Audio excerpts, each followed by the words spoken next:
port ng customs dumarating at pinoproseso ang lahat ng imported shipping containers o cargo. Pagdaong ng cargo ships, ilalabas sa mga container vans mula sa barko. Isa-isa silang dadaan sa yellow, red at green lanes ng customs. Yellow lane para sa pagsuri ng mga dokumento. Red lane kung kailangang buksan at suriin ang cargo. At green kung pasado na sa lahat ng requirements. Pero kapag bigas ang laman ng kargamento, kailangang pisikal na suriin ito.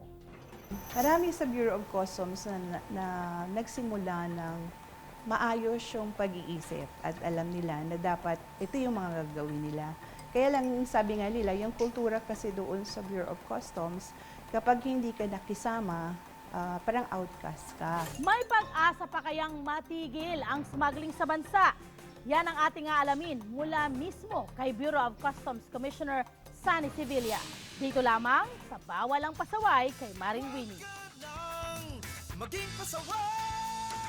Commissioner Sevilla, 2 buwan pa lang kayo na dito sa Customs, isang katutak na kontrobersya ang sumasangkot sa inyo. Opo. Okay? Tell us, what are the big controversies?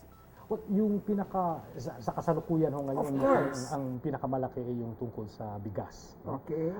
Yun ho din ang pinagtutuunan namin ng pansin kasi palagi ko sa lahat ng uri ng smuggling ngayon sa Pilipinas, yun yung talagang nakakasakit sa mahihirap. Yung hindi naman sa kinukonsinti namin yung mga iba't ibang uri ng smuggling, pero talagang tatamaan po yung mga magsasaka. How many tons are being smuggled in?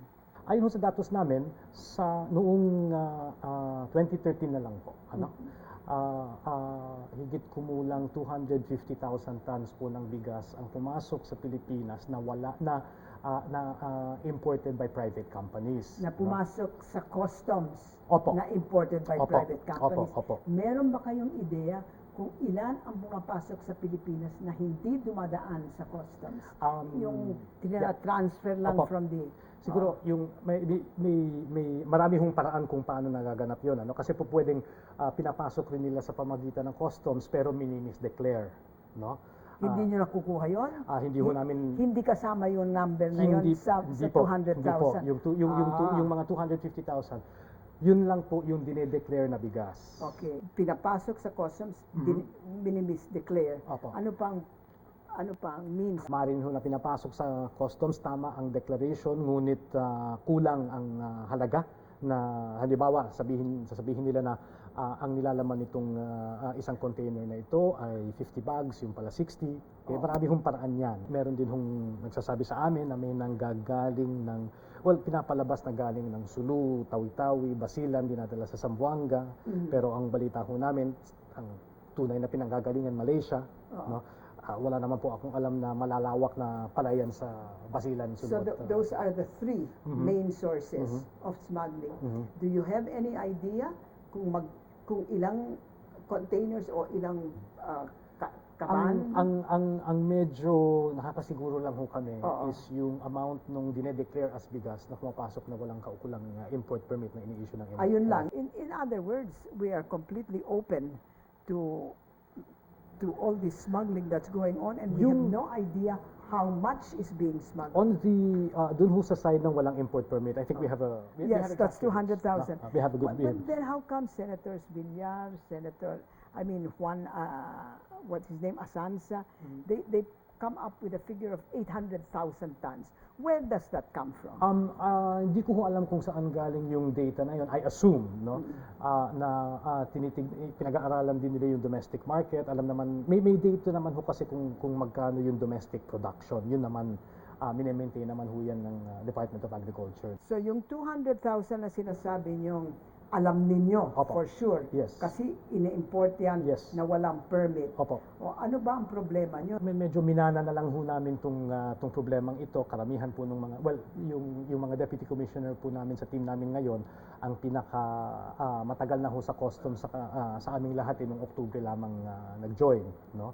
Nung nag-join po siya, doon lang po nag-umpisa na talagang sunod-sunod na yung paghinto ng pagpasok ng bigas na walang import permit, no? Ang na-discover po namin itong mga huling linggo lang, bago po mag-Oktubre, katakot-takot na bigas po ang nakapasok na walang import permit. Ang Ngayon na nga ibig pinag-aaralan sabihin- namin ngayon kung paano yun, bakit ganun yung nangyari. Sa recent discovery na 90% nung aming sinearch and in-alert ay may negative findings. So ang realization na ho namin, we should be doing more, Okay. not less. Okay. So we So- will be doing more. So, No? right now, how much are you doing? 1 in 10? Hindi 1 po. in 20? Yung talagang binubuklat. Yeah, hindi naman sa hinahaligukat lahat, hindi ba? Just open it and say, I think yung kasi ho, ang problema dun sa just open and ano, oo. ano kung sa likod nakatago. Itong container vans po, ang laki po ito, no? Di ba Tapos, ine-x-ray yun?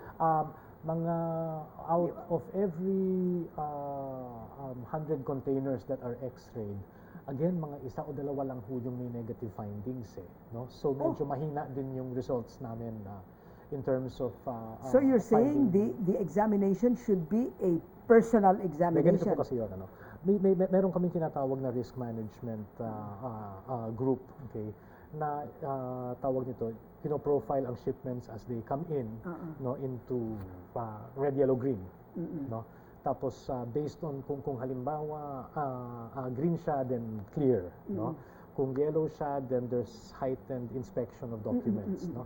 Tapos kung red naman po siya, then either x-ray or physical examination, no? And kung may findings yung x-ray, then kailangan din yung physical examination, no? Ngayon, yung dumadaan ho sa x-ray is roughly about mga 1/10 lang of the actual number of containers that arrive every day, no? Out of those 1/10, yun nga ho, no, mga between 2 or 3% lang yung then nagpo-proceed sa... So therefore, it's not the goods that you declare red that are the problem. It's the goods that you declare yellow or green. Ang palagay ko ho, Obviously. there's probably, I think kailangan ho namin talaga i-re-examine yung buong routing mechanism of red, yellow, and green. Of your rank and file employees, after 2 months here, how many or what proportion of them do you think are on the take?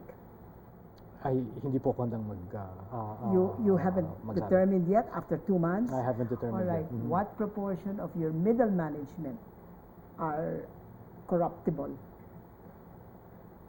Corruptible. I mean, Ma'am, siguro ganito, aminin ko na lang. Lahat ng tao naman dito corruptible eh. Okay? Sasama ko na ho yung sarili ko doon. Ayokong excuse me, kayo na lang sumali dyan. Hindi ako sasali dyan. Hindi ho, pero